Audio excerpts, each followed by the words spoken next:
Oke, bismillahirrahmanirrahim.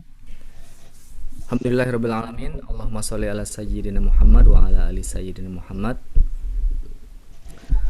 Eh, Rabbi shrah li sodri wa yassir li amri wahlul 'uqdatam min lisani yafqahu qawli. Rabbi anzilni munzalan mubarakan wa anta khairul munzilin. Innal hamdalillah nahmaduhu wa nasta'inuhu wa nastaghfiruh wa na'udzu billahi min sururi anfusina wa min sayyiati a'malina man yahdihillahu fala mudhillalah wa man yudlil fala hadiyalah. Asyhadu an la ilaha illallah wahdahu la syarikalah wa asyhadu anna Muhammadan abduhu wa rasuluhu la nabiyya ba'dah. Allahumma inni as'aluka ilman nafi'an wa rizqan thayyiban wa amalan mutaqabbala. Ah, Rati, gimana backgroundnya tadi ini ya? Cukup realistis ya, kayak di kantor beneran. Padahal mah di rumah tetap. Oke, pagi ini kita masuk ke serial baru, masih lanjutan dari topik sebelumnya. Cuman kalau nyambung terus kok kayaknya panjang banget ya, ngalah-ngalahin sinetron tersanjung gitu. Jadi kesannya ini akan jadi eh, apa namanya episode baru aja. Jadi di awal episode sebelum kita masuk ke serangan empat penjuru ini, kita udah bahas banyak hal ya, terutama tentang penciptaan Nabi Adam alaihissalam. Kenapa kita ada di sini sekarang ini? Dan itu menjadi poin penting. Kenapa? Jadi gini, sebelum kita nyambung dengan judul yang ada di samping ini, eh, maka kita harus tahu dulu sejarah penciptaan Adam dan kenapa kita diturunkan ke bumi ini. Nah, ini sekilas aja teman-teman karena em, banyak dari kita, saya sering ngomong ini sebelumnya, banyak dari kita yang kemudian menganggap bahwa turunnya kita atau keberadaan kita di bumi ini, di dunia ini adalah hukuman karena Nabi Adam alaihissalam itu melanggar perintah Allah, yaitu memakan buah dari pohon yang dilarang, mendekati aja nggak boleh, ya apalagi Dilarang. makan. Ya, jadi mungkin ada yang masih menganggap seperti itu. Jadi ada kayak perasaan kita menuduh, menyalahkan. Coba dulu kita enggak dulu Nabi Adam nggak makan pohon itu gitu. Mungkin kita masih ada di surga sekarang ini. Nah, Bisa aja. eh, seperti biasa saya mau minta tolong teman-teman untuk bantu saya jadi co-host. Saya minta tolong siapa ya? Ada yang mau bantu saya? Yuni biasa boleh. Ada yang Iya Pak, insya gampang Allah. mengakses komputer yang bisa bantu? Bu Elsa boleh deh. Soalnya suka ada yang bocor gitu, saya nggak sempat nge-mute nanti. Ah, ada Bu Titin, boleh deh Bu. Siap. Thank you Bu. Co-host. Oke. Suaranya kayak robot Pak. Ah, terima kasih. Kalau suka robot harus dicabut.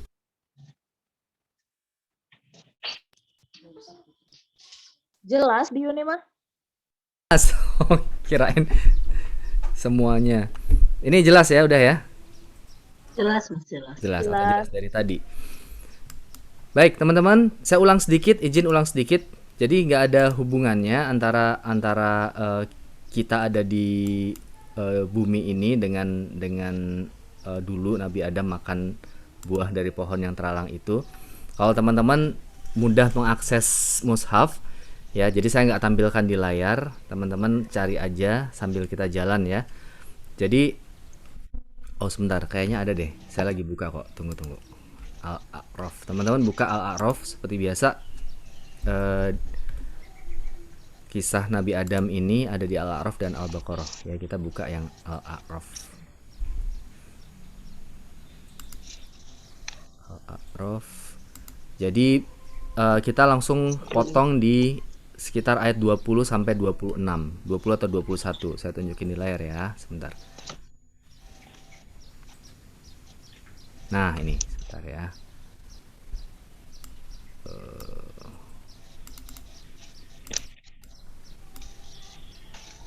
Hmm, kebanyakan Windows nih. Ah, ini dia. Ya. Jadi di ayat 21, teman-teman semua, dia setan ini sifat ya. Dia ada di dalam diri iblis dan manusia. Ya, jadi dalam konteks di Al-A'raf ini sudut pandangnya iblis. Ya, iblis ini kemudian bersumpah kepada keduanya. Kapan dia bersumpah? Eh, ketika dia membujuk. Ya, di ayat 20 iblis ini dia bilang sama Nabi Adam, ya, sama Adam dan Hawa, Tuhanmu itu cuma ngelarang kamu mendekati pohon ini biar kamu nggak jadi malaikat, biar kamu nggak jadi permanent resident gitu ya di surga ini. Ya, terus kira-kira muncullah pikiran buruknya karena di ayat 21 iblis bersumpah, aku ini penasehatmu gitu loh. Jadi aku ini sudahlah percaya aja sama aku gitu. Aku ini penasehatmu. Nah, itu yang terjadi teman-teman di ayat 21 ini ya. Teman-teman buka di mushaf boleh ya. Itu iblis sampai bersumpah bahwa aku ini penasehatmu. Nah, Ya, ayat 21. 21 ya. Bahwa iblis itu pengen Adam dan Hawa bahagia. Jadi akan terasa bahwa iblis itu perhatian dan peduli sama Adam dan Hawa. Nah, poinnya apa? Poinnya itu pikiran-pikiran jahat itu datang dalam diri kita, itu bukan dalam pikiran jahat literally. Jadi kalau pikiran jahat datang literally sebagai pikiran jahat, mungkin kita akan tolak. Kayak iblis itu muncul wujudnya sebagai pikiran jahat, ya kita sekarang sepakat bahwa apa yang dikatakan iblis itu ajakan yang nggak bagus gitu ya. Tapi hadirnya di pikiran kita itu wujudnya nggak seperti itu. Jadi pikiran-pikiran jahat itu kulonunnya ya masuknya ke dalam pikiran manusia itu sebagai apa kira-kira? Bukan sebagai pikiran jahat tapi sebagai apa kira-kira? Sebaliknya, sebagai bentuk nawarin kebahagiaan. Bisikan. Itu yang pikiran jahat itu masuk seperti itu. Nah, so teman-teman hingga akhirnya Adam dan Hawa itu terpikat dan salah jalan. Ya, itu yang terjadi. Nah, lalu di ayat berikutnya boleh dibacain Bu Elsa, boleh dibacakan artinya aja. Ayat berapa? Ayat 23 berarti. Ya. Oh, sorry, 22 dulu deh, 22. Ya. A'udzubillahi minasyaitonirrajim. Bismillahirrahmanirrahim. Dia setan membujuk mereka dengan tipu daya. Ketika mereka mencicipi buah pohon itu, tampaklah oleh mereka auratnya. Maka mulailah mereka menutupinya dengan daun-daun surga. Tuhan menyeru mereka, bukankah aku telah melarang kamu dari pohon itu? Dan aku telah mengatakan bahwa sesungguhnya setan adalah musuh yang nyata bagi kalian berdua. Oke, musuh yang nyata itu di Quran tertulisnya. Keduanya berkata, ya Tuhan kami telah menzalimi diri kami sendiri. Sebentar, Bu. Jika Engkau tidak mengampuni kami dan memberi rahmat kepada kami, halo, Bu. Stop. Niscaya kami termasuk orang-orang yang rugi. Stop dulu. Dua-dua saja. Ya, di Quran itu musuh yang nyata bagimu itu ditulisnya adu mubin. Ya, ini sering kita baca ya kalau baca Quran, adu mubin. Makanya kalau teman-teman nonton film Bobo Boy itu dia punya yang dia bentuknya kotak itu musuh apa ya? Itu musuh ya? Yang bentuknya kotak tuh, yang di Bobo Boy yang kotak itu siapa namanya? Itu musuh ya? Oh ya, jadi kenapa namanya adudu? Ya, kenapa adudu? Jadi kayak di Quran adu mubin. Jadi kadang-kadang jadi musuh, kadang-kadang enggak gitu. Kalau teman-teman suka lihat film Bobo Boy itu. Nah, setan ini juga sama. Dibilangnya adu mubin ya, tapi kadang-kadang munculnya sebagai teman, kadang-kadang ya memang kita tahu bahwa dia itu memang musuh. Nah, lanjut sedikit. Jadi eh, auratnya terbuka itu dalam hal ini, manusia itu sebenarnya memang diciptakan ya aibnya aibnya penuh aib gitu, penuh dosa. Nah, di konteks Quran ini, eh, aurat terbuka ini ya kalau itu terjadi sama kita di dunia ini. Kalau misalkan aurat kita terbuka, ditampakkan keburukan-keburukan kita, ya maka diriwayatkan kalau kalau orang kalau seseorang itu dosa-dosanya itu adalah bentuknya adalah bau, maka niscaya tidak ada orang yang mau mendekat sama kita dan jijik itu melihat kita. Tapi Allah tutupi. Jadi apa yang ada di bumi ini seperti kita ini seperti apa yang Nabi Adam rasakan di surga. Nah, sampai kemudian kita berbuat kesalahan, which is kesalahan itu juga awalnya adalah hal yang hadir dalam pikiran kita sebagai kebahagiaan, maka disingkapkanlah aurat kita, nggak literally kemudian kalau di dunia ini terus pakaiannya terbuka, enggak, tapi maksudnya adalah yang selama ini Allah tutupkan ke dalam di luar diri kita itu Allah singkapkan, ya. Jadi pakaian itu adalah sebenarnya kehormatan kita, ya, maka Allah singkapkan kehormatan kita, eh, untuk kemudian semua orang melihat aib-aib kita dan mungkin muncul di media sosial dan sebagainya. Dari dulu sampai sekarang strategi iblis sama, hadir dalam bentuk pikiran, kemudian ketika kita terbujuk maka pakaian kita akan terbuka, kehormatan kita akan terbuka. Ya, jadi masalah masalah pakaian dalam konteks ini itu, tampaklah aurat mereka itu bukan hal kecil, ya. Untuk diri kita bukan literally aurat kita tampak, tapi kehormatan kita yang dicabut. Ya, baru kemudian Allah bilang, bukankah aku telah melarang kalian untuk mendekati pohon itu? Ya, saya tampilin lagi ya, biar kelihatan.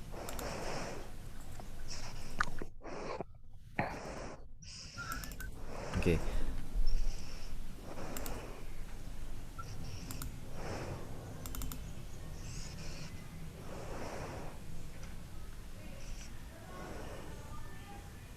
Ini ya. Ini versi bahasa Inggrisnya. Their nakedness was exposed to them. Ya, jadi their private part became apparent to them. Nah, artinya private part ini buat diri kita itu ya kehidupan pribadi kita, nggak melulu aurat gitu ya. Tapi kehidupan pribadi kita jadi tampak, aslinya jadi tampak, dibuka gitu. Nah, udzubillah kalau misalkan itu hal-hal yang buruk, semua orang jadi tahu. Nah, itu dia ya teman-teman. Nah, terus sampai kita ke episode ketika Nabi Adam diturunkan ke bumi. Nah, ini penting sebelum saya masuk ke bagian serangan dari depan. Apa yang Nabi Adam baca sebagai doa, ya, Nabi Adam ini langsung kemudian sadar dengan kesalahannya. Rabbana dzalamna anfusana wa illam taghfir lana wa tarhamna lanakunanna minal khasirin. Ya Rob, kami sudah menzalimi diri, langsung sadar, oh iya kami berbuat salah. Kalau engkau nggak ampuni kami dan memberi rahmat pada kami, niscaya kami termasuk orang-orang yang merugi. Nah, ini dia. Lihat storyline-nya teman-teman. Ketika Nabi Adam berdoa ini, eh, ya Allah, kalau kalau engkau nggak ampuni kami loser. Kami menyia-nyiakan kepercayaan yang engkau udah kasih, ya. Dan Nabi Adam nggak mau masuk ke dalam golongan yang rugi. Makanya bedanya Nabi Adam sama iblis itu adalah Nabi Adam ketika berbuat kesalahan langsung sadar dan minta ampun, sedangkan iblis malah justru menyalahkan Allah. Nabi Adam berbuat kesalahan yang disalahkan diri sendiri, kalau iblis yang disalahkan Allah. Lu sih pakai acara nyiptain manusia, jadilah gua berbuat salah kayak begini, ingkar jadinya, ya. Nah, pertanyaannya, apakah Allah memaafkan mereka di saat itu? Ya, Allah langsung maafkan mereka saat mereka masih ada di surga itu. Makanya pendapat ketika Nabi Adam diturunkan itu karena melakukan kesalahan itu nonsen gitu ya. Oh, salah turun gitu. Enggak, karena memang sejak awal manusia diciptakan, sebelum diciptakan ya, bahkan itu Allah sudah bilang bahwa aku akan menciptakan manusia sebagai yang akan tinggal di bumi, ya. Belum ada cerita Nabi Adamnya, belum ada pun itu udah diciptakan. Udah didesain bahwa nanti manusia akan ditaruh di bumi. ya. Nah, terus eh, bagaimana ceritanya Allah coba ngasih kode gini, sekarang engkau sudah tahu bagaimana cara iblis menggodamu. Dan itu yang akan iblis lakukan kepada anak cucumu. Nah, Bu Elsa atau sekarang ganti ya, siapa ya? Ada yang mau bacain di ayat 20 gantian ya, Bu? Ya, Bapak 23 udah, 24. 24. 24 ada yang mau bacakan? Saya Pak, Silakan, Sur. Allah berfirman, turunlah kamu akan saling bermusuhan satu sama lain. Bumi adalah tempat kediaman dan kesenanganmu sampai waktu yang telah ditentukan. Oke. Sur, pengen tahu dan teman-teman semua, terjemahan di situ ya, di situ di Quran, turunlah kamunya pakai tanda seru nggak? pakai Pakai. pakai Pak. Itu masalahnya, teman-teman. Turunlah kamu. Ya, jadi bacanya kesannya begitu kan? Ya, Coba sekarang baca terjemahan bahasa Inggrisnya. Ada tanda serunya nggak? Nih, Ama ada? nggak ada. nggak ada, Oh enggak. nggak ada. Ya, itu problem kan. Jadi kesannya turunlah kamu tuh kayak dalam tanda kutip ya, kayak Allah marah, perintah dan sebagainya gitu ya. Jadi itulah kenapa Quran kemudian tidak diterjemahkan, karena terjemahannya pun itu jadi ada suka-sukanya yang terjemahin, bukan suka-suka ya. Apa yang ada di pikiran penerjemahnya ya. Penerjemahnya nggak ada niat apapun. Mungkin pas nulis turunlah kamu itu nggak ada intonasi turunlah kamu gitu, enggak. Biasa aja. Tapi kita yang baca kesannya kan jadi kayak perintah, marah dan sebagainya. Nah, faktanya teman-teman, saya juga baru baca nih ya. Get Down ini bacanya apa? Sebentar. Ya, Qolah bitu. Liba'din adu. Turunlah kamu. Coba perhatikan kalau kalau di Quran.com ini turunlah kamu dan kamu akan bermusuhan satu dengan yang lain. Jadi ini penting teman-teman, ini penting kita ketahui. Pas Allah bilang turunlah kamu itu, Allah bilang kira-kira ke siapa? Tapi Cilin. Ke siapa Nabi coba? Adam. Ke Nabi Adam. Nah, oke. Ini Adam keren dan nih. Hawa, Pak. Adam dan Hawa ya. Ini keren. Allah gunakan kata ihbitu. Ya, ini emang harus kenapa Quran ini harus nggak diterjemahkan dan terjemahannya kita harus ngerti bahasa Arab. Ini pun saya baca dan shock juga ketika baca ini. Ihbitu itu kalian semua jamak. Jadi di Quran itu kalau misalkan hitungan ya.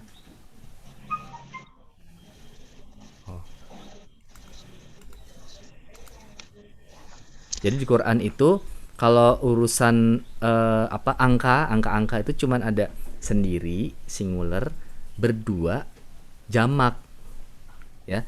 Jadi kalau satu sendiri, dua literally dua, sama jamak. Jamak itu berarti lebih dari dua.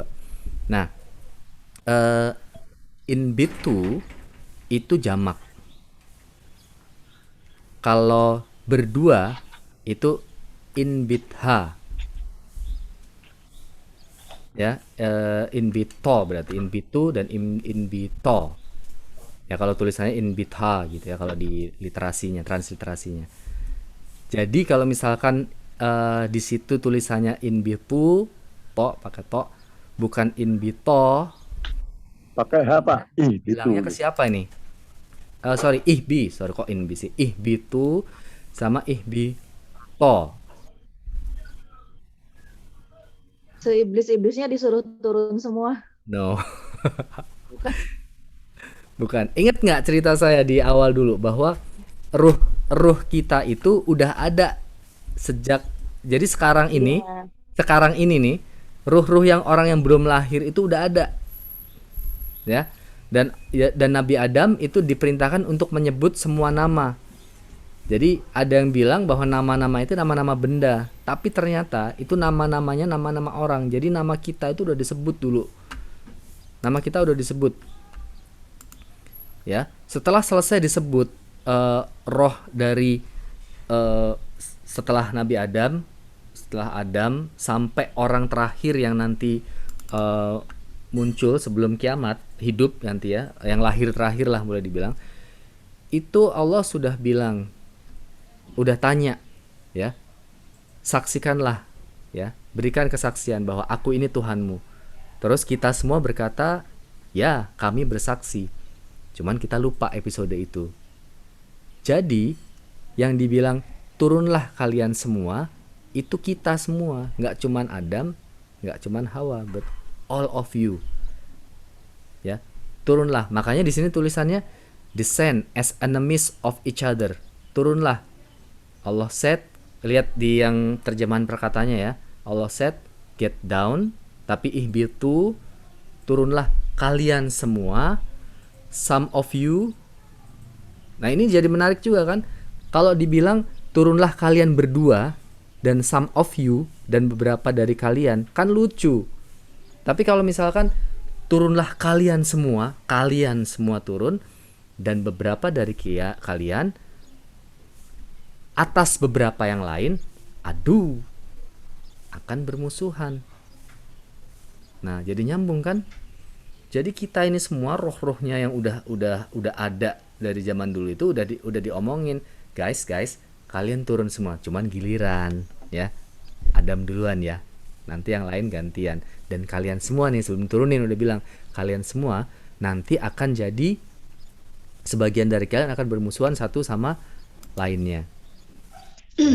Kameranya mati ternyata dari tadi. Ya. Nyambung gak nih teman-teman? Ya. Sambung. Jadi ternyata nggak cuma bicara keren sama, banget nih Pak Busnul, keren. ya, masya Allah, alhamdulillah. Jadi ternyata bukan ngomong ke Adam dan Hawa doang, tapi kita semua udah diminta turun. Ya, triggernya adalah Adam akhirnya memakan buah itu agar tahu bagaimana iblis nanti menggoda.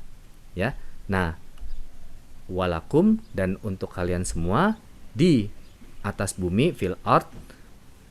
Ini terjemahannya ya, saya nggak ngerti bahasa Arab karena bacanya kan potong-potongan ini enak nih kalau baca Quran.com, ini ada diklik terus keluar artinya di atasnya, jadi bisa disambung-sambungin ya. Dan kalian akan temukan bumi itu adalah tempat kalian tinggal, senang-senang, for a time, untuk waktu yang pendek. Ya, untuk waktu yang pendek. Engkau akan hidup di situ, engkau akan tinggal di situ, engkau akan mati di situ. Dan waktunya pendek. Nah, ya, jadi di ayat ini udah dibilang, dan sebelum masuk ke serangan dari depan ya, kita udah berpotensi untuk menjadi musuh satu sama yang lain, potensi. Karena dituliskan sebagian dari kamu, ya. Nah, seperti Adam dan Hawa yang harusnya bahu-membahu untuk menaati Allah at the first time ya, ketika di surga, tapi malah jadi, ya kita sih nggak tahu ya percakapan mereka berdua ya, ayolah bang, makanlah bang, nggak tahu ya. Harusnya kan mereka saling dukung ya, tapi ketika itu untuk sementara waktu Adam dan Hawa sempat menjadi musuh satu sama yang lain ya. Artinya suami dan istri pun ya, some of you, aduh, bisa menjadi musuh satu sama yang lain ya. Tapi bukan maksudnya musuh terus lempar-lemparan piring gitu ya, tapi menghasut. Adalah suaminya udah pengen, mah aku pengen belajar Quran. Ngapain lah, udah cukup lah ngaji, nah kayak gitu-gitu ya. Aku kayaknya pengen ini deh, pengen punya jenggot nih, sunnah gitu. Ah janganlah, nanti kayak akar gigi, dibilang loh pasangannya gitu. Ini dari sisi perempuan. Nah ini ceritanya perempuannya, istrinya gantian pengen berhijab ya. Terus suaminya, aduh nanti kamu kerjaannya jadi gimana-gimana gitu. Nah, hal-hal kayak begitu terjadi kan teman-teman. Ya, naudzubillah yang hadir kita, mudah-mudahan Allah memberikan hidayah terus sampai akhir zaman nanti. Amin. Amin, amin ya Rabbal Alamin. Nah, jadi teman-teman, kita masuk ke topik kita.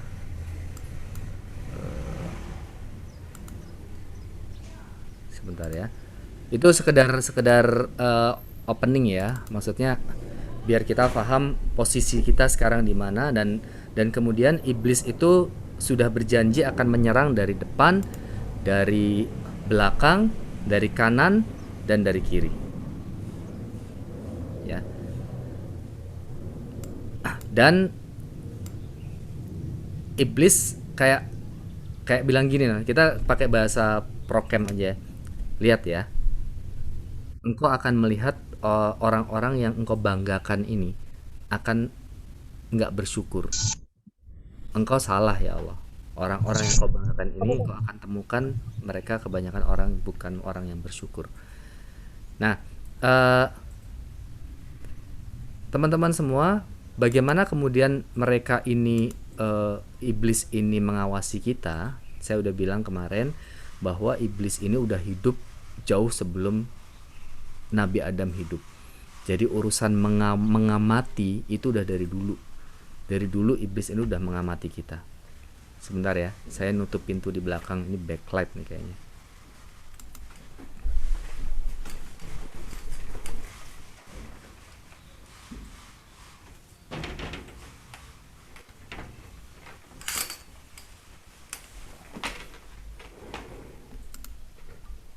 Nah,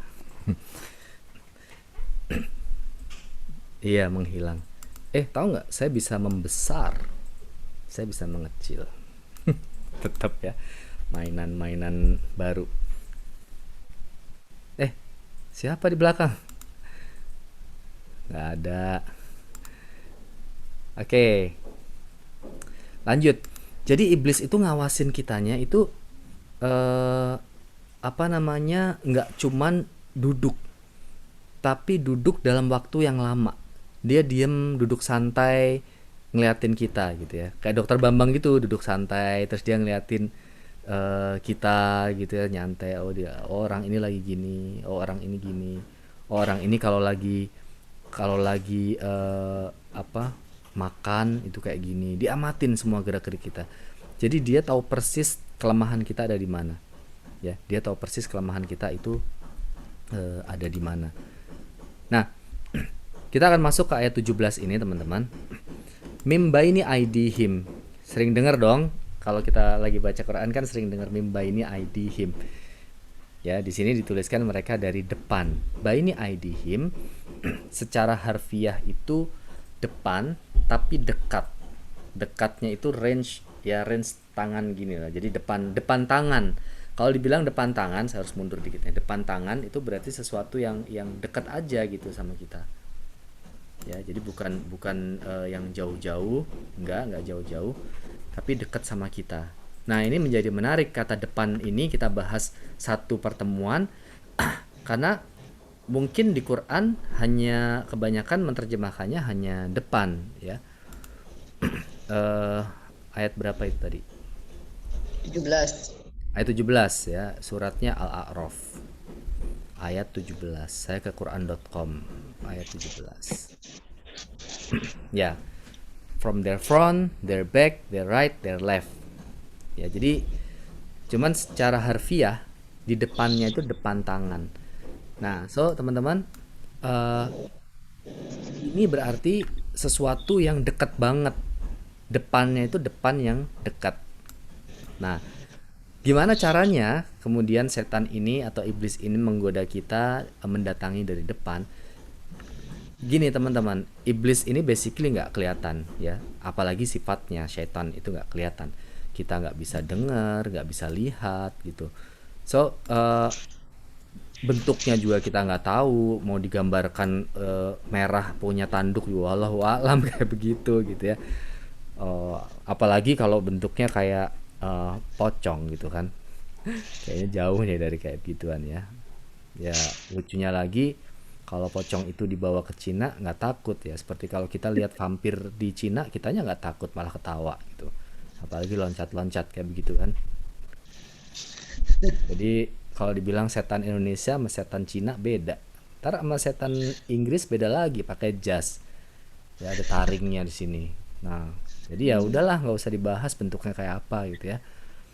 Nah, jadi maksud di depan itu depan yang dekat itu adalah sesuatu yang dekat sama kita yang kita lihat tiap hari. Hari-hari kita lihat gitu loh, teman-teman. Eh, eh, Manusia itu kemudian didesain impulsif. Setiap kali kita buka mata ngelihat sesuatu, ya, kita pasti menilai, menjudge. Yuk, sekarang kita latihan. Ini saya pernah ikut training, saya ikut training sama Bu Titin ya, Bu Titin ya, waktu kita ikut NSNLP ya kan kita ada namanya uptime. Uptime itu kan ketika kita melihat sesuatu ya kita lihat aja, nggak usah dimaknai. Misalkan kita lihat TV ada debunya, ya udah kita bilang ada TV ada debunya. Kapan kita jadi memaknai? Kalau kita tambahin pasti lama nggak dibersihin. Nah itu udah tambah pemaknaan gitu ya. Ada orang gimana ya? Ada orang mukanya ada di sudut matanya ada kotorannya gitu. Terus kita tambahin ini orang males gitu ya, nggak mandi dan sebagainya gitu. Nah itu nambahin. Tapi kalau uptime itu kita ya cuman lihat-lihat aja. Oh ada daun warna hijau, ya udah nggak usah ditambahin. Ada daun kering, oh ini pasti pemiliknya nggak pernah nyiramin, itu tambah-tambahan aja. Nah jadi kita buka mata ngelihat apapun itu pasti ada sesuatu yang kita pikirin gitu loh ya, kita pikirin sesuatu. Nah teman-teman, apa sih yang ada di depan kita yang nggak jauh-jauh dari dari keluarga kita, teman kita, barang-barang yang ada di depan kita gitu. Kita ke mall ngelihat sesuatu dan maksudnya didesain impulsif untuk bereaksi dengan apapun yang ada di depan kita ya. Nah sebenarnya di Quran ini ada di Al-Qiyamah ya, itu membahas tentang kecenderungan manusia. Di sini dituliskan bal yuridul insanu liyafjura amamah ya, liyafjura amamah. Kalau tak lihat kata liyafjura itu kita ingat kata fujur gitu ya, fujuroha wa taqwaha ya. Di surat Asyam ada kata fujur. Jadi ada kecenderungan manusia untuk fa'alhamaha fujuroha wa taqwaha, dan Allah mengilhamkan kecenderungan manusia untuk berbuat fujur ya. Fujur itu lebih ke meledak gitu ya. Gini, teman-teman tahu Fajar Sadih? Pernah dengar kata Fajar Sadih kan? Fajar Sadih itu bahasa Jawanya meletek gitu. Meletek itu apa? Apa Rit? Meletek itu Rit? Meletek itu merekah. Merekah. Jadi Fajar Sadik itu mataharinya merekah. Tret gitu. Jadi itu kayak fujuroha wa taqwaha. Fujur ya itu kayak ada letupan. Letupan itu kemudian nanti dampaknya panjang gitu. Nah, berbuat maksiat itu di sini ada kata liyaf juro gitu. Jadi ada hubungannya fajar, fujur, liyaf juro gitu ya. Ya itu kayak letupan. Jadi ada kecenderungan manusia untuk letupan, pep gitu. Nah, kalau itu diteruskan, kalau dalam konteks Fajar Sadik ya udah dia jadi surya, bukan atmaja tapi ya. Jadi surya yang terang ya. Tapi kalau dalam perilaku kita kalau ada trigger aku mau ini, langsung istighfar, astagfirullah, nggak jadi gitu. Tapi ada kecenderungannya, fa'alhamaha fujuroha wa taqwaha ya. Kita bisa memilih. Nah itulah kan kita ini kan makhluk dengan pilihan, punya pilihan, beda dengan malaikat. Ya kecenderungannya, betul, kecenderungan berbuat maksiat tuh ada. Tapi bentuknya tuh kayak meletek aja, meletek gitu.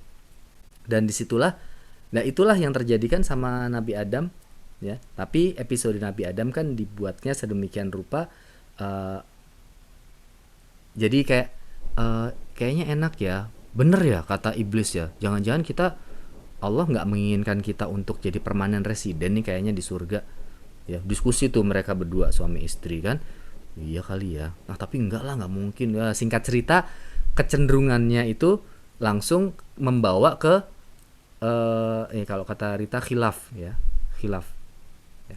Khilafnya Nabi Adam pas melakukan, ya Allah tegur langsung istighfar.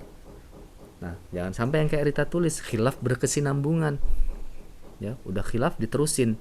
Itu kalau kita bahas kemarin udah jalannya nyimpangnya jauh tapi terlalu jauh jadi susah balik. Saya kemarin kasih contoh jalannya geruduk-geruduk, tapi karena kita udah terbiasa, ya udah kita ngerasa di jalannya tuh jalan bergoyang tuh jadi kayak biasa aja, padahal nggak biasa. Ya jadi secara behavior manusia itu didesain impulsif, meledak, meletup, bereaksi, reaktif. Ya makanya kemarin saya sama teman-teman di Legasi, Teh Rati dan teman-teman ikutan training high class response kan. High class response itu kan basically memberi jeda, jangan sampai kita impulsif terhadap apapun gitu. Orang bilang ngatain kita, kucing kamu gitu. Nah, kalau kucing sih nggak marah ya, tapi kalau temennya kucing kita dibilang gitu kan langsung marah, padahal mah kita bukan itu gitu ya.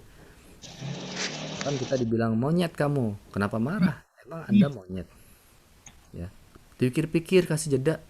Saya kan bukan monyet. Kenapa saya mesti marah? Kan gitu. Kenapa kita dibilang monyet marah? Apa ngerasa? Ya.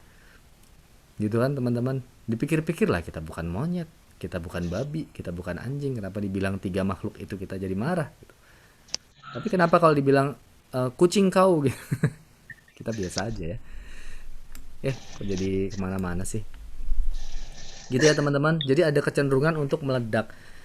Nah, consumer behavior ini di sisi marketing itu dimanfaatkan juga gitu ya. Misalkan susu tuh ditaruh di mana teman-teman? Kalau di Alfamart, naruhnya di mana? Yuk, yang sering ke Freezer, Alfamart, ya di kulkas, freezer. Di sisi mana gitu maksudnya? kiri, iya nggak sih? Ya, kecenderungannya kiri, cenderung ke belakang, bener nggak? Cenderungnya ada di sisi belakang. Pernah nggak lihat susu baru masuk, terus di sebelah kiri ada rak susu? Ada nggak? Enggak, Pak. Nggak ada. Susu itu barang yang dicari orang, pasti gitu ya, dicari. Jadi ditaruh di agak belakang, biar apa? Biar kita ngelewatin dagangan-dagangan yang lain dulu, biar ngambil yang lain lah minimal gitu. Nah kalau misalkan susunya ada di kasir, kecuali susu kaleng ya, susu kaleng mahal, jadi taruhnya di kasir. Eh, itu ngambilnya lewatin roti dulu gitu ya. Di depannya susu roti. Ya nggak sih, di depannya Rutu ada my roti kan, ada sari roti itu. Kayaknya cocok nih susu sama roti. Ya, lu pikir itu nggak didesain gitu bikin gituan ya. Jadi itu kan customer lorong mainan anak. Ya, kalau kalau di hypermarket yang gedean ya macam-macam lorongnya. Ya begitulah kira-kira ya. Nah, setan juga udah tahu behavior manusia dalam perjalanannya itu suka apa. Jadi gini teman-teman, basically kita itu perjalanannya dari pintu Alfamart menuju rak susu. Maksudnya apa? Kita itu perjalanan dari lahir kita menuju Allah, menuju Allah. Tapi setan ingin membuatnya jadi nantilah sebelum ambil susu, ambil dulu ini, ambil dulu ini. Ini enak loh, ini enak. Gitu loh ceritanya. Ya. Wah, tapi kan tujuan saya cuma beli susu. Ini ngomongin financial planning ya. Saya cuma bawa duit pas-pasan gitu. Nanti giliran udah ambil ini susunya nggak jadi kebeli deh gitu. Tapi kata setan apa? Udahlah sekali-kali nggak apa-apa. Ya. Nah, ngomongin hari-hari, lu ngaji kan? Udah tenang aja. Kalau lu ngaji mah nonton yang beginian sekali nggak apa-apa lah. Lu sholat kan? Nggak apa-apa lah. Gibah sekali-kali. Yang penting lu sholat 5 waktu. Nggak akan seburuk itulah. Yang penting lu sholat. Gibah sekali-kali mah dimaafkan sama Allah mah. setan itu nggak pingin kita mikirin konsekuensi jangka panjang, ya. Jangan sampai kita sampai rak susu, ya. Iya, saya dulu ini kayaknya terapi paham bener bahasa-bahasa setan. Ini dulu apa ikut casting kali ya. X X X apa? Jangan gitu, sama Oh iya ya, semuanya di enggak. sini. Ya kan, Astagfirullahaladzim, maaf. kita nih didesain sama. Itu ajaib juga ya, didesain kan fa'alhamaha fujuraha wa taqwaha. Kita semua built in sama gitu ya. Bener teh, saking seringnya tergoda ya tahu gitu ya. Iya iya, impulsif impulsif. Oke ya, jadi bagaimana tadi? Aduh, gara-gara bahasa setan paham banget. Sampai rak susu, tapi ngambil Ya, barang-barang setan yang itu lain. nggak pengen kita nyampe kerak susu. Jangan, setan itu nggak pengen kita mikirin konsekuensi yang jangka panjang, ya. Udah deh yang pasti-pasti aja mikirin jangka panjang. Sholat mah nanti. Yang penting sholat, tapi kan itu nanti. Ini loh yang enak sekarang-sekarang ini ada. Nah, di zaman digital ini lebih berasa ya. Lebih ke gambar maksudnya, yang kalau mau apa-apa dapat itu lebih ke gambar sekarang. Mungkin 20 tahun yang lalu nggak terlalu kebayang.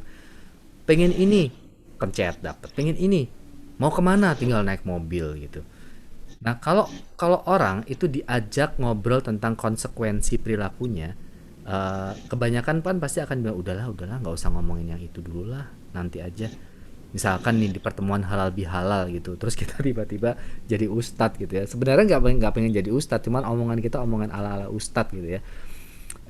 Kita nih bagusnya jangan kayak gini lah. Nanti setelah ini udahlah bro, nggak usah ngomongin yang itu dulu gitu. Atau misalkan pas hal bihalal kita maghrib mundur sholatnya misalnya, jangan kayak gini, kita kita nanti harus tetap tepat waktu, udahlah ngomongin gini nanti aja, kayak gitu ada kecenderungan ya. Saya waktu beberapa pekan lalu kan ada tim kami yang meninggal ya di rumah sakit, sempat sehari atau 2 hari di IGD sebelum pindah ke ruang rawat. Itu kan tiap hari kita nungguin nengokin dia, karena kan kalau di UGD ya belum ada dokter dedicated ya. Saya ingat tuh malam minggu, pokoknya kalau weekend itu ada aja orang yang masuk situ, ya itu ya tersingkap semua. Kalau misalkan lagi di UGD adalah orang gitu, cuman punten ya, cuman pakai celana dalam doang gitu, mabok, terus jatuh gitu. Jadi jatuh, lututnya berdarah-darah gitu, ditanyain mabok gitu. Udahlah jadi kayak ya ya astagfirullah, ada lucunya juga itu. Terus si suster-susternya itu ngeliatin, memperlakukan dianya juga nggak bener gitu loh. Weh, kamu mabok ya gitu. Ya udahlah, celananya nggak jelas di mana gitu. Kebayang nggak sih teman-teman, artinya tersingkap lah semuanya dari diri kita gitu. Ya oke lah, tadi celana juga masalah aurat ya, tapi kehormatan kita kan juga jadi tersingkap situ. Siapa tahu ada yang kenal, loh ini kan tetangga gue, anak Pak RT, kenapa dia jadi mabok ya. Terus cerita-cerita lah kayak gitu-gitu ya. Eh, jadi kita ini kecenderungannya nggak mau diajak untuk ngomongin konsekuensi jangka panjang. Udahlah, nggak akan terjadi sama gue lah. Have fun aja, santuy santuy guys gitu loh. Ya, jadi balik ke ayat yang kita bahas, mimbaini aidihim, itu bicara selain tadi sesuatu yang dekat sama kita ya, eh, itu bicara juga tentang hal-hal yang sifatnya material ya. Setan itu ingin kita terobsesi pada hal-hal yang kita lihat ya, mobil, penampilan, berat berat, sensitif yang ini, pakaian ya.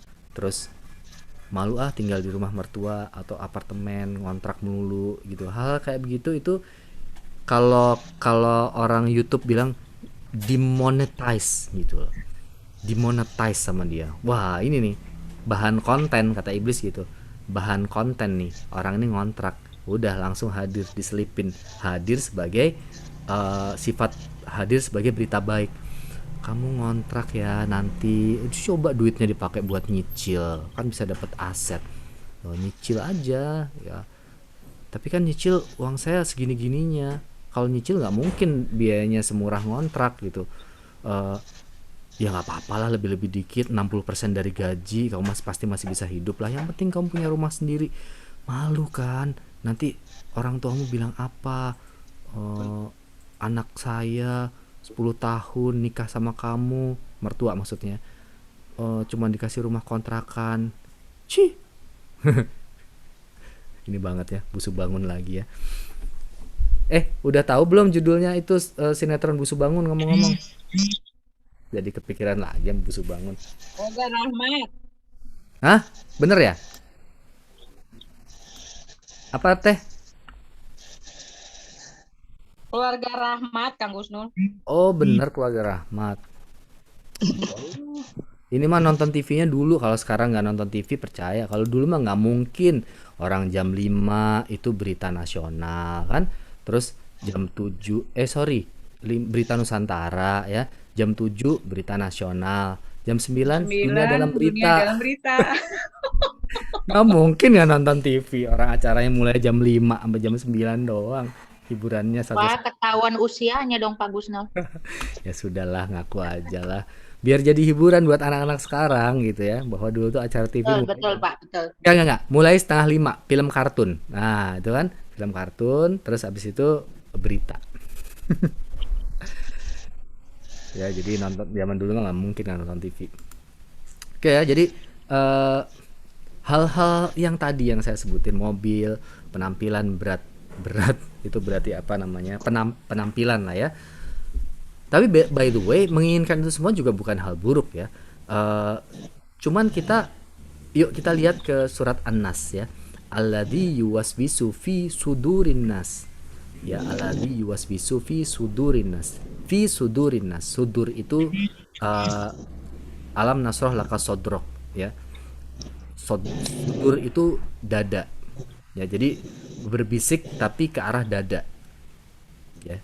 Eh, Dalam bahasa Arab dada itu digunakan juga sebagai emosi. Kayaknya saya udah cari. Nah, ini nih ya. Ya. Jadi ini seakar kata ya. Wa yasfi suduro qaumim mu'minin. Ya. Dan Allah akan apa namanya, mengobati ya, menghibur hati kaum mukmin gitu.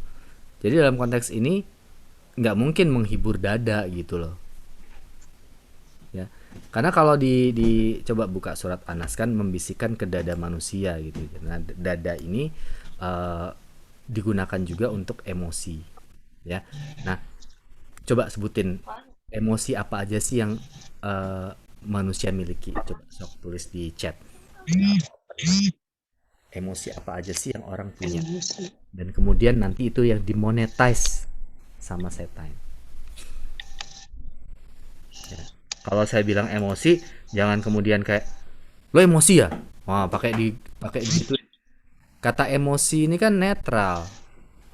Ya, tapi kalau ditambahin emosi jiwa, kecenderungannya marah gitu ya. Tapi kata emosi ini kan kayak ya semua perasaan itu kan emosi. Iri, dengki, sombong tuh kan yang jadinya yang jelek-jelek kan, kecenderungannya yang jelek-jelek. Nah, padahal sedih, senang, bahagia juga emosi kan. Gitu. Jadi nah, itulah persepsi kita tentang kata marah, sedih, senang, bangga ya. Nah, yang teman-teman tulis di chat ini itu sifatnya gini, itu kayak pemantik aja. Tapi ketika itu dimonetize itu dikapitalisasi, ibaratnya itu tuh modal buat setan. Ini modal. Marah itu modal ya, sama dia diputerin, dibisnisin. Sedih, senang, bangga, itu di kacamata setan itu modal. Modal apa? Modal buat bikin kita nggak bersyukur. Loh, kok bisa gitu? Ya, karena yang kemudian setan ini lakukan adalah dia akan buat kita berantakan dengan emosi itu. Kalau berantakan dari sisi yang jelek, kayak wajar. Coba kasih saya contoh, bagaimana bisa setan membuat kita berantakan dari emosi yang, misalkan yang Teh Ratih tulis, senang, bangga. Itu kan secara konotasi, persepsi orang senang, bangga itu positif. Betul nggak? Tapi kok bisa setan juga ngebisnisin ini? Ngebisnisin itu berarti, oh senang dan bangga ini modal nih. Sini, gue bikin dia berantakan dengan perasaan senang dan bangga. Sok, gimana caranya? Kok bisa? Bangga kemudian bisa jadi sombong. Exactly, yes. Salah satunya. Mhm. Lupa diri. Lupa diri, ya. Ujub takabur. Ya. Bisa kan akhirnya terlena, senang jadi terlena. Makanya semua hal yang tadi kita sebutin tentang eh, mengejar mobil atau uang, penampilan, nggak ada yang salah sama sekali nggak ada yang salah. Maka jangan juga kemudian di bisnis kita gitu ya, pas kita dengar kajian tertentu bahwa eh, apa namanya duniawi sekali, kemudian kita nggak mau ngejar itu, padahal mah males ya. Cuman kita bilang, aduh saya mah tidak ngejar duniawi. Ya tolong jangan ditutupi kemalasan kita dengan sok nggak ngejar dunia itu gitu kan. Nggak ada masalah, cuman jangan sampai itu masuk ke dalam emosi kita ya. Nah dia akan buat berantakan ketika ketika dibilang mobilnya keren, ya langsung hidung mengembang gue gitu. Itu kan cuman kayak supir bajai kan, cuman Anda dan Allah yang tahu perasaan-perasaan seperti itu ya. Nah begitupun kemalasan kita, misalkan kita akan makin berantakan. Itu kayak bola salju aja. Kesedihan kita ya. Sedih perlu, tapi dalam ukuran tertentu aja ya. Nah cuman kita lihat bagaimana kemudian setan membuat kita merasakan sesuatu yang nggak seharusnya kita rasakan ya. Tadinya cuman sedihnya dikit, tapi karena dimonetize tadi sama setan ya, terus teman-temannya ngompor-ngomporin gitu ya. Ya juga sih, bener juga. Aku tahu nggak dulu gua waktu masih tinggal sama mertua, ada nggak pagi nggak siang nggak sore, kompor-komporin. Padahal mah sebenarnya mertuanya baik gitu. Tapi muncul gitu ya mertua ya. Itu loh teman-teman. Jadi itu cuma satu contoh, banyak yang tadi kita sebutin berpotensi kayak gitu semua. Nah basically insya Allah kita semua akan berkumpul di surganya Allah. Cuman setan juga menggoda ini bahwa itu masih lama guys, masih lama ya. Sekarang kan Jumat tanggal 4 Juni 2021, have fun aja dulu lah ini hari Jumat ini ya. Surga masih lama, nanti tanda-tanda kiamat belum keluar semua misalnya gitu ya. Yang asik-asik aja dulu ya. Di pertemuan terakhir saya kasih contoh kan gini, sebentar ya, ini baterai udah mau habis, saya colokin dulu. Saya kasih contoh kan, ada rumah bagus, harganya 10 miliar ya, 10 miliar. Tapi saya mau jual 100 juta, mau nggak? Ini pasaran 10 miliar, saya mau jual 100 juta. Nah, ceritanya duitnya ada nih, 100 juta, ini kan 10 miliar harganya ya. Boleh. Tapi 15 tahun lagi, 20 tahun lagi baru boleh tempatin. Gimana tuh? Teman-teman ngelihatnya gimana kalau kayak gitu?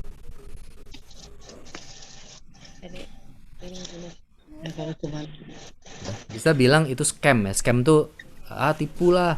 Nanti rumahnya diapain dulu, nanti pas 20 tahun lagi saya mau nempatin rumahnya udah nggak ada gitu ya. Tapi teman-teman, kalau itu benar, kira-kira ambil nggak? Ambil. Tahu nggak bahwa Allah nyiapin kayak begitu?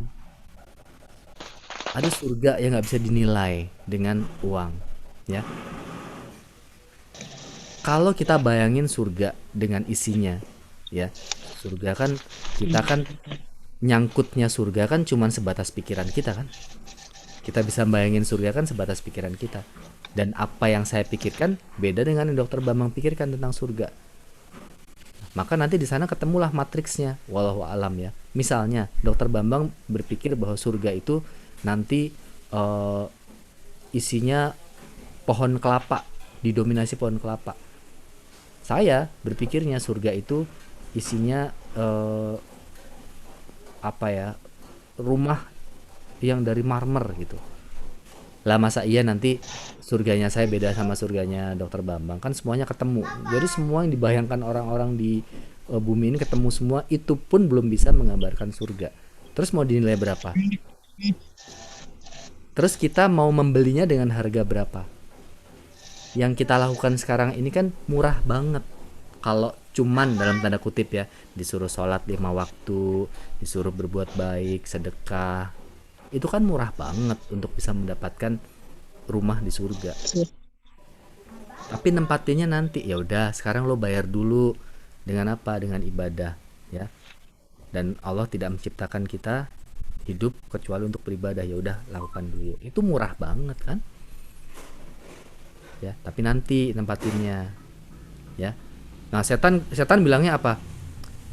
Aku memang tak bisa kasih kau rumah di surga. Aku kasih lebih kecil lah.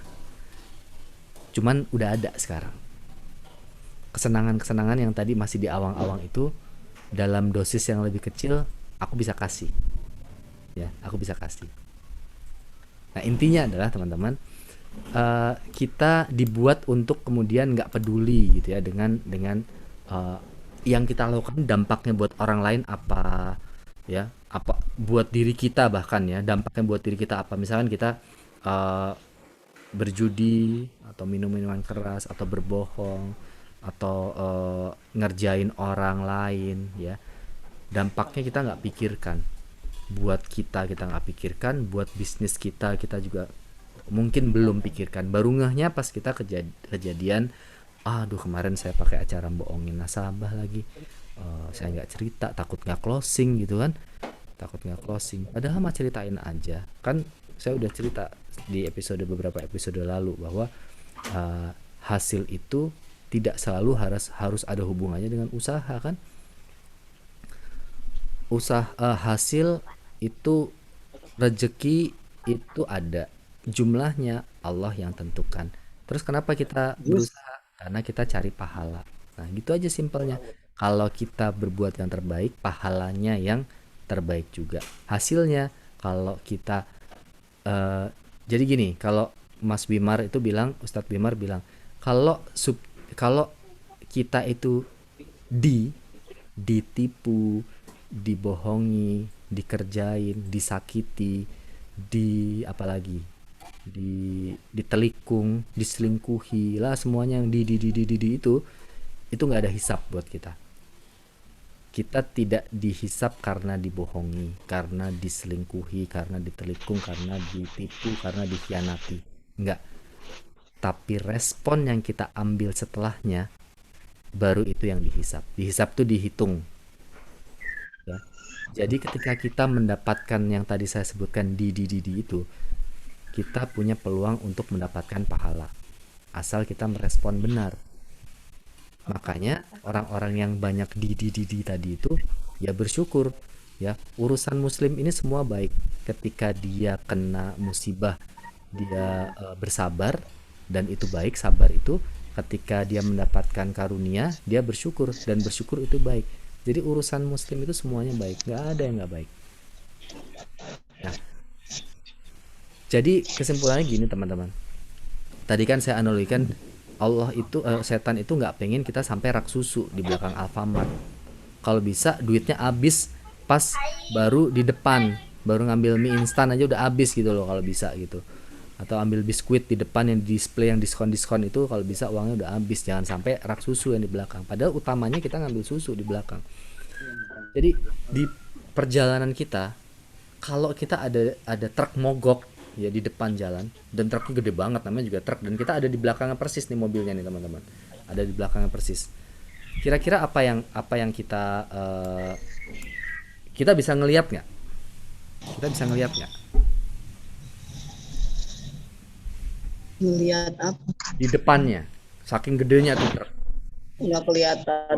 Blokir kan, pandangan kita terblokir. Padahal tujuan kita adalah kita mau melihat jalan di setelah truk ini apa. Saya ada tujuan nih di belakang truk ini, cuman keblokir. Tujuan kita ke depan mau ketemu Allah, tapi yang setan mau nggak usah ketemu Allah deh, udah ketemu liburannya dulu yang dipikirin, ntar lagi weekend loh, udahlah ketemu pokoknya deket-deket dulu deh, asal jangan akhirat dulu lah yang kau pikirkan, nanti aja itu mah kalau udah tua baru pikirin akhirat ya, kayak nyampe aja tuanya gitu, kita kan belum nyampe tua ya. Nah, terus apa hubungannya dengan goals kita di bisnis? Nah, Quranic bisnis ini kan harus ngomongin bisnis ya, nanti kalau enggak jadi beda ceritanya. eh jadi situasinya itu, keseriusan kita menuju Allah itu haruslah seserius kita menuju goals-goals kita di dunia ya. Eh, Kenapa Allah berikan kita kenikmatan dunia? Agar kita bisa merasakan kode sebenarnya di dunia aja kayak begini nikmatnya, gimana surga gitu loh kodenya. Begitupun ketika kita mengejar goals, kita di dalam diri kita ada perasaan serius, ada serius ngitungnya, ada serius ngejarnya, ada serius menikmatinya gitu ya. Nah, goals-goals kita di dunia, entah itu mau nyari dana buat sekolah anak, buat pensiun, punya planning dong, punya target. Kalau gagal gimana, ya kan? Ada plan B-nya kan kalau gagal gimana. Nah, bayangkan kalau kalau orang yang udah kuliah itu 10 tahun terus nggak lulus-lulus, ya. Pas ditanya, kira-kira dia bilang apa? Coba teman-teman bayangkan situasinya di ada orang atau di teman-teman itu di kuliah 10 tahun nggak lulus-lulus. Ya, kira-kira pas ditanya kenapa kamu nggak lulus-lulus, jawabannya apa? Yuk, ketik di chat.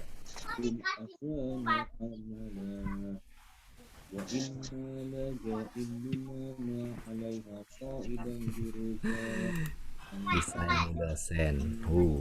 Ini kayaknya ada hubungan asmara sama dosennya. Oke, banyak nunda, disayangi dosen, susah pelajarannya, males, nggak fokus karena sambil kerja, nggak lulus juga nggak apa-apa, ya. Nah, coba kalau konteks ini, jawaban-jawaban ini itu diganti ke konteks perjalanan kita menuju Allah. Coba, coba, coba ya. Sambil kerja sehingga nggak lulus-lulus. Lulusnya tuh definisinya kita nyampe ke Allah ya. Karena nyambi sesuatu yang menghalangi kita menuju Allah gitu loh. Ya tentunya itu maksiat ya. Nggak lulus juga nggak apa-apa. Wow, jadi parah nih kalau kedengarannya. Kalau nggak nyampe ke Allah juga nggak apa-apa. Wah, kalau jadi dipindahin ke sini ke konteks Allah jadi wow. Terus nggak fokus karena sambil kerja ya, nggak fokus kita menuju Allah karena sambil sambil sambil nipu, sambil maksiat dan sebagainya gitu. Kurang niat untuk lulus, kurang niat untuk menuju Allah, males, susah pelajarannya. Iya, emang emang buat ibadah tuh berat banget ya, Kang ya. Eh, Berat banget sholat 5 waktu. Oh, belum lagi puasa Ramadan ya. Disayangi dosen. Nah, dosen ini pada dasarnya bukan Allahnya, berarti ada yang menyayangi makhluk berarti ya. Ada makhluk yang nahan-nahan kalian, nahan kita gitu kan. Udahlah, dan makhluk itu adalah orang-orang, mungkin orang-orang yang dekat sama kita gitu ya. Udahlah, gak usah ke Allah lah gitu. Bisa ngulang tahun depan. Lo pikir kalau hidup bisa ngulang gitu? Kalau kalau kuliah bisa ngulang tahun depan ya. Ini kita udah bahas ya tentang ini ya, bahwa kalau kita udah jalan menuju Allah nggak ada lagi cerita ngulang, kita nggak bisa lagi dapetin cahaya untuk bisa nyinarin jalan kita menuju Allah. Banyak sibuk fokus lainnya ya, mirip dengan tadi Pak Gayo ya, pokoknya sesuatu yang menjauhkan ya. Oke, jadi ketika kita ganti lulusnya itu sebagai konteks kita menuju Allah, kok jadi miris ya kata-kata tadi yang kesannya seperti biasa aja. Bukankah kita harus seserius itu ketika menuju Allah? Ya tentunya itu buat saya juga, berbagi seperti ini kan pengingat buat saya. Jadi kita harus seserius ngejar goals. Nah itulah sebenarnya yang setan mau, agar kita nggak punya arah. Pas kita ke distract, nggak fokus tadi kan, kita jadi nggak punya arah, ya. Nggak punya goals lagi buat ketemu Allah. Udah pokoknya setan coba bikin truk yang banyak di depan kita agar tujuan utamanya nggak kelihatan. Arahnya sih seakan-akan kayak tetap mau ke sana, tetap mau ke Cikampek sih, ya. Gua mau ke Cikampek kok, tapi kagak nyampe-nyampe, nggak nyampe-nyampe, ya. Nah sama, betul teh. Kita harus ngomongin, tetap kita kaitkan dua ya, di sisi bisnis dan sisi hidup. Di sisi bisnis juga sama. Kita perasaan arahnya sama menuju goals kita dalam bisnis, tapi karena kita mencrok sana, mencrok sini, ya, akhirnya goalsnya nggak nyampe-nyampe. Tapi pas ditanya nih, ya, goalsnya masih ada, masih nggak terasa udah 10 tahun kita sebutin goals itu. Mau Star Club, mau MDRT, udah 10 tahun sebutinnya gitu loh. Mau promosi AAD, mau promosi AD, udah 10 tahun kita ngomonginnya. Jadi setannya siapa dalam hal ini? Nah, setannya ini bukan setan yang mau menggoda kita untuk nemenin di neraka, enggak. Ini setannya ada di sekitar kita. Ya, intinya tujuannya sama, ngeblok kita dari goals yang besar. Tapi anyway, tadi kan di awal kita bilang ini ngeri juga, ini menurut saya ya. Pas pas kita mau ngejar goals kita, which is itu dalam tanda kutip sifatnya duniawi gitu kan. Kemudian setan ini juga pinter gitu ya, dibalikin sama dia, balikinnya seakan-akan baik. Udahlah, itu kan tujuan duniawi, nggak usah lah ngoyo-ngoyo amat menuju ke sana. Pinter setan nih. Kenapa?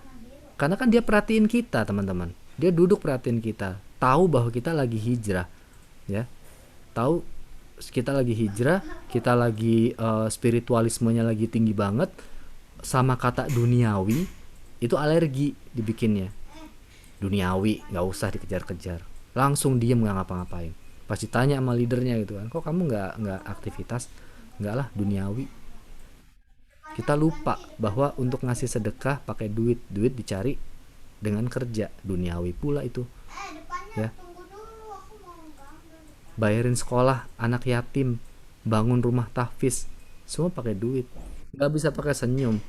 Mentang-mentang senyum adalah sedekah gitu ya. Ada pesantren lagi dibangun, disenyumin aja, udah 10 tahun senyum sama tanah itu, kok nggak jadi nih pesantren, ya. Itulah setan gitu ya, teman-teman. Deep thinking aja, deep thinking gitu ya, deep thinking. Jangan kemudian kita dibawa ke sini ngikut, dibawa ke sana ngikut gitu. Itu yang setan mau, kita nggak punya arah, ya.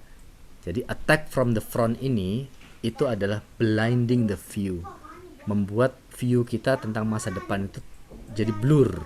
Pokoknya lakuin yang senang-senang aja lah dulu di hari-hari gini, itu lebih menyenangkan buat kamu, lebih terasa, ya. Ngapain bikin sistem nanti dapatnya baru tahun depan, rekrut gitu ya. Udahlah, ini yang langsung terasa aja gitu. Nah, terakhir teman-teman, sebelum kita tutup, sebelum pekan depan insya Allah kita bahas yang dari belakang ya. Jadi teman-teman, insya Allah 7.30 di Jumat depan ya, kita akan jumpa lagi. Silahkan hadir lagi. Terakhir adalah selain tadi material, sifatnya materi gitu, sesuatu yang ada dekat dengan kita. Jadi yang pertama, sesuatu yang dekat dengan kita ya, itu kan ujian ya, disebutnya di bahasa Quran fitnah ya.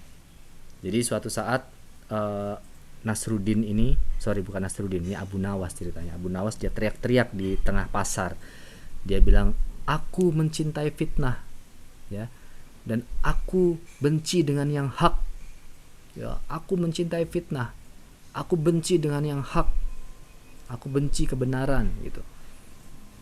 Semua orang sepasar dengar, kemudian ditangkap, dibawa ke Khalifah Harun al-Rashid ya. Kemudian ditanya, kenapa kamu ngomong kayak begitu tadi ya.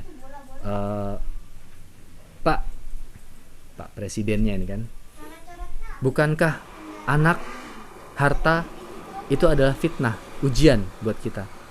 Kenyataannya saya mencintai ujian, saya mencintai anak saya mencintai barang-barang yang saya punyai. Bukankah benar yang saya bilang bahwa saya mencintai fitnah? Oh iya betul, Terus kenapa kamu benci dengan yang hak? Apakah kamu benci dengan kebenaran gitu? Pak, kita tahu bahwa surga itu hak, neraka juga hak. Saya mengimani bahwa neraka itu ada, dan saya benci sama neraka. Saya nggak pengen kita semua ini masuk neraka. Jadi apakah salah kalau saya bilang bahwa saya benci dengan yang hak? Karena saya benci sama neraka, saya benci masuk neraka, sehingga saya melakukan hal-hal yang baik, amalan-amalan baik. Teman-teman, ternyata yang terakhir ya, rasa cemas, rasa takut tentang masa depan ya, kekhawatiran berlebihan tentang masa depan. Karena ini serangan dari depan nih. Depannya juga belum hadir, tapi khawatirnya udah mendominasi diri kita. Itu juga termasuk bagaimana cara setan menyerang dari depan. Ya. Cemaslah dengan masa depan ya.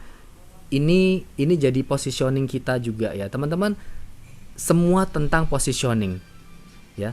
Memperhatikan masa depan bukan hal buruk, tapi terlalu cemas dengan masa depan. Apalagi teman-teman, jangan sampai profesi kita itu kemudian memberikan rasa cemas yang berlebihan buat orang lain. Jangan-jangan kita setannya. Nah, tadi Rita nanya, setannya kita. Bisa nggak setannya diri sendiri ya? Bisa. Bisa banget. Ya. Nah, teman-teman, masa depan ini belum hadir. Kita berikan perhatian secukupnya, karena kalau Jumatan nanti kan bapak-bapak juga khotibnya ngasih tahu kan, ittaqullah haqqa tuqati, dengan sebenar-benarnya takwa, wala tamutunna illa wa antum muslimun, selalu dibacakan. Lalu khotib biasanya membacakan surat Al-Hasyr ayat 18. Ya, perhatikanlah apa yang engkau sudah perbuat untuk hari esok. Jadi disuruh juga memperhatikan untuk hari esok. Belum lagi cerita tentang Nabi Yusuf, kita diminta untuk mempersiapkan hari esok. Nah, berarti menyiapkan hari esoknya bukan hal yang dilarang, tapi kemudian setan jadiin konten. Kan sekarang perkara konten kan, kehidupannya biasa aja artis ya. Ini terpaksa ngomongin ya buat contoh. Kan kemarin Dokter Dandung nulis statusnya keren banget ya. Kalau ngomongin tentang pendidikan anak 100 view, ngomongin tentang pensiun 200 view, ngomongin tentang perselingkuhan artis 30 juta view. Jadi yang nonton ada 37 juta. Padahal itu kehidupan biasa gitu ya. Cuman kan dikontenisasi. Ya, gitu kan, dikontenkan. Masa depan itu biasa aja. Jangan sampai kemudian kitanya yang jadi setan, memonetize-nya berlebihan gitu loh. Kitanya jadi setan buat calon nasabah. Sampaikan aja bahwa penting menyiapkan masa depan, tapi nggak usah berlebihan pada takaran yang pas ya. Bukan berarti profesi ini kemudian nggak boleh, tetap harus ada yang mengingatkan masa depan. Ayatnya juga ada kan, perhatikan apa yang kau telah siapkan buat hari esok. Walaupun terjemahannya akhirat. Sebentar ya, saya bukakan. Saya penasaran buka yang versi bahasa Inggris.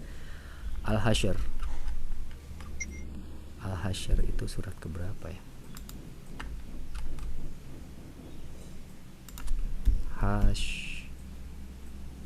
Hasyr. Ya, ini dia. Ayat 18. Surat 59 dia.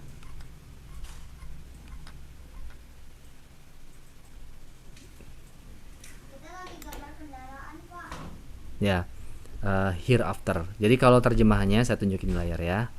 Saya tunjukin di layar.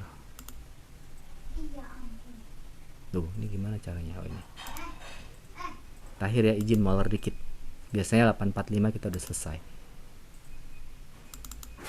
Nah, ini ya. Ya ayyuhalladzina amanu. Oh, itu ya wahai alladzina orang-orang yang amanu, beriman. Ittaqullah, fear of Allah, takwalah kepada Allah, takutlah pada Allah.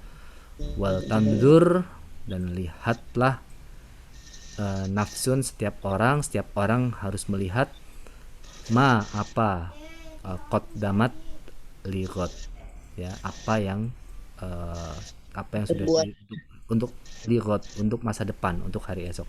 Terjemahannya sih tomorrow ya, untuk masa depan, for tomorrow. Perhatikanlah apa yang sudah kamu lakukan untuk hari esok. Tapi di footnote-nya ini ada the hereafter, berarti akhirat. Ngomongin eh, tentang apa yang kita lakukan sekarang, apa yang kita kita lakukan di dunia ini sebenarnya adalah tools untuk ke akhirat, ya. Jadi jangan sampai kita eh, cemas, ya, sehingga tidak melakukan apa-apa. Kita nggak punya sense untuk happy apa yang sudah Allah kasih sama kita hari ini, dan setan juga membuat kita berpikir bahwa kita bisa mengontrol semuanya, ya. Allah nggak, saya harus melakukan semuanya nih, aduh kalau saya nggak begini, akhirnya kita capek kan, aduh ini belum dilakukan, besok saya harus melakukan ini. Allahnya jadi hilang bahwa la haula wala quwata illa billah, ya. Nah, pesimis itu juga kemudian perasaan dari setan, pesimis tentang masa depan. Ekstrimnya, saking pesimisnya kita nggak lagi meminta, kita ngerasa nggak ada gunanya lagi minta, udah kayak setan dulu, kayak iblis dulu, udahlah, udah nggak bakal bisa masuk surga, mending saya ngerecokin orang aja gitu, ya. So teman-teman, sahabat KBS semuanya, punya goals dalam hidup kita, punya goals dalam bisnis kita bukan hal buruk sama sekali, tapi yuk kita lihat dari sisi yang berbeda. Analoginya adalah kalau kita setting goals itu, kita udah kayak mau naik gunung. Kalau kita setting mau naik gunungnya 200 meter, ya, itulah polnya kita, mindset kita akan terbatas di 200 meter itu. Nah, setan ingin kita memasang target rendah, ya. Uang sajalah targetnya 5 juta, EPE ajalah 200 juta. Tapi dalam pengejarannya, kita justru malah ketemu dengan 30 masalah baru yang kita nggak pernah bayangkan sebelumnya, karena kita menjadikan alat sebagai goals. Ini key pointnya teman-teman. Kita menjadikan alat menuju surga. Surga itu goalsnya, ya, goals, ultimate goalsnya. Kita menjadikan alatnya menjadi goals yang goalsnya gitu. Ngerti nggak teman-teman? Harusnya ini alat, tapi dijadikan goals. Ya, goalsnya harusnya di sini, tapi alatnya dijadikan goals.